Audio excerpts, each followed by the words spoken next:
Hello friends, welcome to another new video. তো SSC সংক্রান্ত আরো একটি এপিসোডে প্রত্যেককে স্বাগত জানাই। তো এসএসসির নোটিফিকেশন বের হওয়ার পর থেকে আমি প্রতিনিয়ত আমি তোমাদের সাথে রয়েছি। রাত হোক বা দিন হোক, এক প্রকার বলতে গেলে এই রং ওঠা দেয়ালটার সামনে বসে আমি প্রতিনিয়ত তোমাদের জন্য ভেবে চলেছি যে কোন কোন জায়গাতে আমার অডিয়েন্সের প্রবলেম হতে পারে বা আমি কোন কোন জায়গায় এখনো হিট করতে পারিনি। ফর্ম ফিল আপ দেখাচ্ছি, গেজেট নিয়ে ডিসকাস করছি, নোটিফিকেশন নিয়ে ডিসকাস করছি। তো এসএলএসটির এই ফর্ম ফিল আপ শুরু হওয়ার পর থেকে আমি তোমাদেরকে দেখিয়ে দিয়েছি এবং একাধিক প্রশ্ন তোমাদের উঠেছে, তার মধ্যে আমিও একাধিক প্রশ্ন কি কি তোমাদের থাকতে পারে সেগুলো নিয়ে ডিসকাস করছি। আজকের এই ভিডিওতে এসএসসি সংক্রান্ত বিষয়ে আমরা 16খানা প্রশ্নের উত্তর দেওয়ার চেষ্টা করব, অর্থাৎ 16খানা যে সমস্যা তোমাদের তৈরি হয়েছে সেই 16টা সমস্যা কি কি সেটা আইডেন্টিফাই করার চেষ্টা করব এবং এখানে এনকাউন্টার করে আমরা তোমাদের সামনে প্রেজেন্ট করতে চাইবো যে ঠিক কি কি প্রসেস করলে সেই সমস্যাগুলো থেকে তোমরা সমাধান পেতে পারো। তো যারা নতুন আছো, এসএসসি এসএলএসটি দেবে 2025-এ এবং এসডি টিউটোরিয়াল গাইডকে প্রথমবার দেখছো, অবশ্যই চ্যানেলটিকে সাবস্ক্রাইব করে পাশে থাকা বেল আইকনটি ক্লিক করে দাও যাতে সমস্ত তথ্যগুলো তোমরা টাইম টু টাইম এখান থেকে পেয়ে যাও। তো চলো এবার এক এক করে শুরু করি। প্রথম যে প্রশ্ন সেটা হচ্ছে ফর্ম ফিল আপে ভুল হলে কি হবে। ফর্ম ফিল আপে ভুল হলে ফর্মটা বাতিল হবে, কেননা গেজেটে বা নোটিফিকেশনে প্রথমেই বলা ছিল যে ফর্ম ফিল আপের পর কোনো এডিট অপশন থাকবে না, কেয়ারফুলি ফর্মটা ফিল আপ করতে হবে।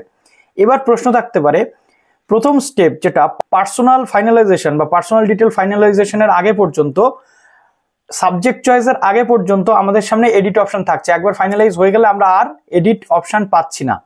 সেক্ষেত্রে কি করা যেতে পারে? সেক্ষেত্রে যেটা তুমি করতে পারো, এটা আমি তোমাদের বলি, এডিট অপশন পরে আসবে কিনা এখনো আমরা কনফার্ম নই। প্রথম কথা হচ্ছে, ততক্ষণ পর্যন্ত ফর্মটা ভ্যালিড নয় যতক্ষণ পর্যন্ত তুমি পেমেন্ট না করছো।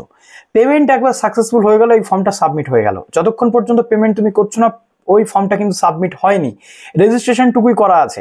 কাজেই তুমি সেই টাইমে আরও একবার নতুন করে ফর্ম ফিল আপ করে সেটাকে সলভ করতে পারো। না হলে একবার ফর্মে ভুল হয়ে গেলে যদি সাকসেসফুলি পেমেন্ট হয় আর কিন্তু কিছু করার নেই।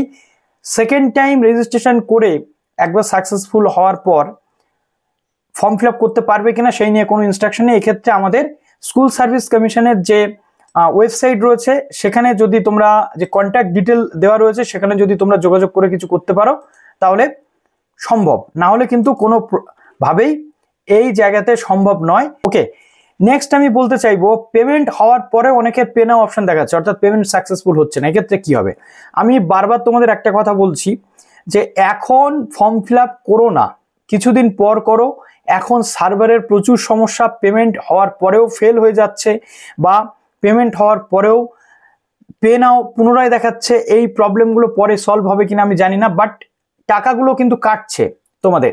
সেক্ষেত্রে তোমাদের প্রবলেম হচ্ছে, এটা পুরোটাই সার্ভারের জন্য হচ্ছে। তাই এখন একটু ওয়েট করে তোমরা বিষয়গুলো দেখার চেষ্টা করো। যদিও স্কুল সার্ভিস কমিশনের পক্ষ থেকে এইগুলোর স্টেপ নেওয়া দরকার, তোমরা যে কন্ট্যাক্ট ডিটেল বা মেল আছে সেখানে মেল করে জানাতে পারো, তবে অবশ্যই সলভ করা দরকার। এত বড় একটা কার্য পরিচালনা হচ্ছে, সেখানে হেল্প ডেস্ক অবশ্যই থাকা দরকার।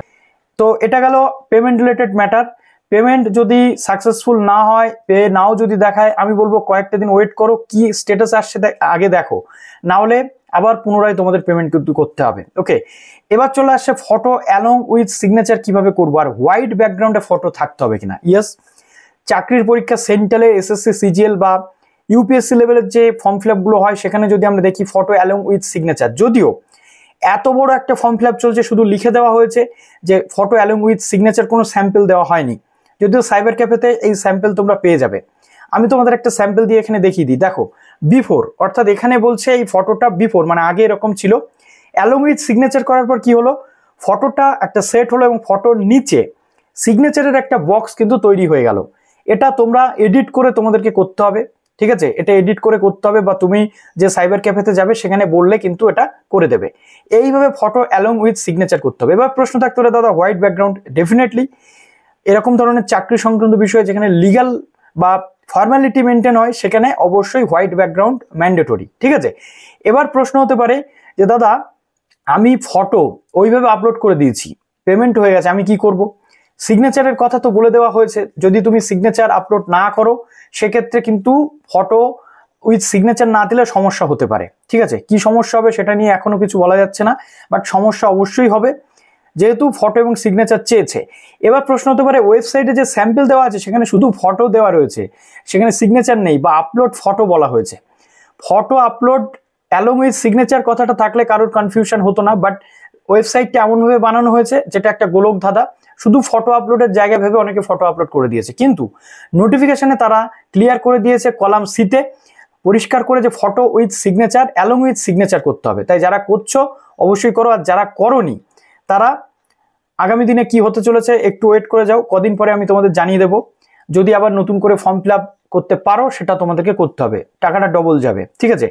এবার প্রশ্ন হচ্ছে একসাথে দুটো বিভাগে অ্যাপ্লাই করা যাবে? অবশ্যই যাবে, আমি দেখিয়ে দিয়েছি, আমার একটা ভিডিও আছে গতকালকেই পাবলিশ করেছি, এটা একটু তোমরা দেখে নাও যে ফটো অ্যালং উইথ সিগনেচার বা এখানে একসাথে দুটো বিভাগে কি করে অ্যাপ্লাই করবে। 9, 10, 11, 12 অ্যাপ্লাই করবে, ইভেন একটা দুটো বিভাগের বেশি যদি কেউ মনে করে আমি একটা বিভাগে দুটো সাবজেক্টে অ্যাপ্লাই করব, সেটাও করতে পারে। সবই হচ্ছে টাকার মোহমায়া। পেমেন্ট করবে, যেটা পেমেন্ট করবে সেটাই হবে, যেটা করবে সেটাই ভ্যালিড। কিন্তু তুমি পরীক্ষা যখন দেবে তখন যদি বলে একটাতে দিতে পারবে বা একই শিফটে দুটো পরীক্ষা হচ্ছে, সেক্ষেত্রে তোমার প্রবলেম হবে। আর যদি মর্নিং শিফট ডে শিফট হয় বা 11টা থেকে যে টাইম সেটা থাকছে, আর ইভিনিং শিফট হলো বা আফটারনুন শিফট হলো, দুটো শিফট হলে দুটো পরীক্ষা দেওয়া যাবে। ফর্ম কি এডিট করা যাবে? দেখো, ফর্ম এডিট করার এখনো কোনো অপশান নেই। আমি ওই যে বললাম যে পার্সোনাল ডিটেল পর্যন্ত বা একাডেমিক ডিটেল পর্যন্ত এডিট করা যেত, যেই ফাইনালাইজ করছো আর এডিট করা যাবে না। পরবর্তী ক্ষেত্রে এডিট অপশন আসে কিনা প্রশ্ন, যদি অলরেডি নোটিফিকেশনে বলা ছিল এডিট অপশন থাকবে না। এবার একজনের খুব একটা মিডিয়াম নিয়ে প্রশ্ন রয়েছে, ক্রুশিয়াল কোশ্চেন, ইংলিশ সাবজেক্ট হলে মিডিয়াম কি দেব? দেখো, ইংলিশ যদি তোমার সাবজেক্ট হয় সেক্ষেত্রে তুমি যে ইংলিশ মিডিয়ামে যেতে চাও যদি তুমি যেতে পারো, যদি বাংলা মিডিয়ামে তুমি যেতে চাও অবশ্যই যেতে পারো। কিন্তু আমাদের ওয়েস্ট বেঙ্গলে বেশিরভাগ ইংলিশ মিডিয়াম স্কুল নেই, বাংলা মিডিয়াম স্কুল, তুমি বাংলা চাইলে দিতে পারো। ফটো আপলোড হলে কি এডিট করা যাবে? না, ফটো আপলোড করলে আর এডিট করা যাবে না, ততক্ষণ পর্যন্ত যাবে যতক্ষণ পর্যন্ত পার্সোনাল ডিটেল না ফাইনাল করছো। ওবিসিরা কি দেবে? দেখো, ওবিসি গভর্নমেন্টের যে নির্দেশিকা রয়েছে এখনো পর্যন্ত, হাইকোর্ট যে অর্ডার সেটা করার পর গভর্নমেন্ট যেহেতু ফার্দার কোনো নোটিফিকেশন দেয়নি, যেটা ছিল ওই 140টা লিস্ট অনুযায়ী তোমরা এ যারা এসেছো এ, বি যারা এসেছো বি, সেটা তোমরা ফিল আপ করো। যেহেতু গভর্নমেন্ট এই সিস্টেমটা চালাচ্ছে, যদি গভর্নমেন্ট কোর্টের মান্যতা দেয় তাহলে গভর্নমেন্টই পরে বলতে পারবে না কোনো ক্যান্ডিডেটকে যে তুমি ভুল করেছো, কেননা গভর্নমেন্টের রুলস অনুযায়ী ক্যান্ডিডেটটা ফর্মটা ফিল আপ করছে। কাজেই এখানে চিন্তার করার কিছু কারণ নেই, ওবিসিরা যেটা রয়েছে সেটা দেবে। কিন্তু আমি তোমাদের বলবো, যেহেতু এই সমস্ত সমস্যাগুলো হচ্ছে, এই মুহূর্তে ফর্মটা ফিল আপ করো না, অনেকগুলো সমস্যা এই মুহূর্তে চলছে, কিছুদিন পর করো। যেহেতু 14ই জুলাই, সেটা আজকের কথা নয়, অনেকটা দিন এখনো বাকি, ঠিক আছে। প্রয়োজনে ফর্মের যে ডেট সেটাও এক্সটেন্ড করে দেবে গভর্নমেন্ট, সেটা বিষয় নয়, তো একটু তোমরা হোল্ড করে যাও। এবার প্রশ্ন হচ্ছে যেটা সবচেয়ে গুরুত্বপূর্ণ, ডিজি লকারের ওবিসি কি ভ্যালিড হবে?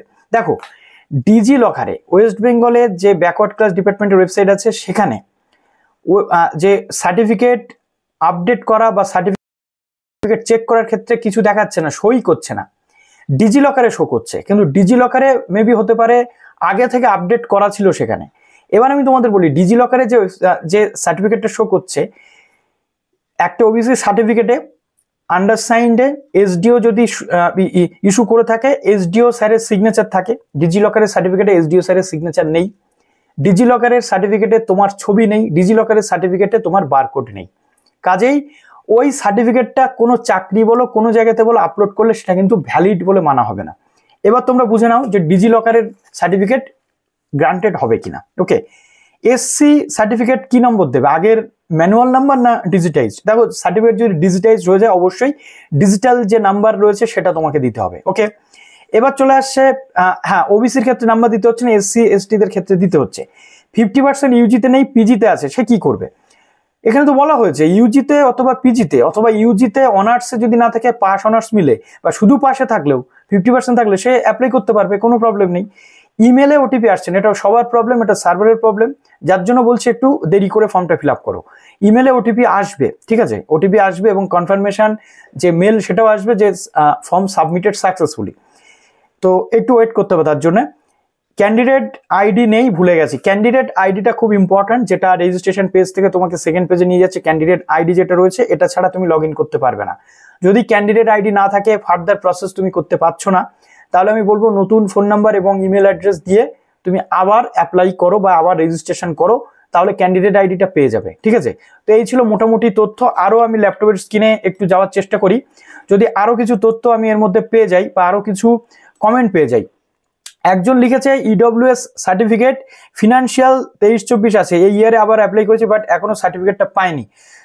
কোনো এফেক্ট পড়বে না, কোনো এফেক্ট পড়বে না। তুমি যদি সত্যিকারের ইডব্লিউএস হয়ে থাকো তাহলে তুমি অ্যাপ্লাই করে দাও। ঠিক অনেকগুলো প্রশ্ন এসেছে, দাদা আমি ভুল ফটো উইথ সিগনেচার আপলোড করিনি, অনলি ফটো আপলোড করেছি অ্যান্ড তার সাথে পেমেন্ট হয়ে গেছে, বাট পেমেন্টের জায়গায় সাকসেসফুল দেখাচ্ছে না, আমি কি তাহলে নিউ করে রেজিস্টার করে ফর্ম ফিল আপ করবো? বিকজ আমি ফটো উইথ সিগনেচার আপলোড করিনি। যদি সাকসেসফুল না দেখায় তুমি নতুন করে করো, বাট সাকসেসফুল দেখালে একটু প্রশ্নচিহ্ন থাকবে। ঠিক আছে, এটা প্রিয়া কোলে আমাদের একজন অত্যন্ত গুরুত্বপূর্ণ অডিয়েন্স যে প্রতিনিয়ত আমাদের ভিডিও দেখে, সে কিন্তু এখানে কমেন্ট করেছে। তো এখানে আমরা যেটা দেখলাম যে এই যে প্রশ্নগুলো আমি উত্তর দেওয়ার চেষ্টা করলাম, এগুলো একটু তোমরা দেখে নিচ্ছ। আর এই ভিডিওটা প্রচুর শেয়ার করে যাতে সবার প্রশ্নের উত্তর আশা করি তোমরা পেয়ে গেছো। আরও যদি প্রশ্ন থাকে কমেন্টে জানাও, আমি সেগুলো নিয়েও আসবো। ভালো থেকো সবাই, বেস্ট অফ লাক।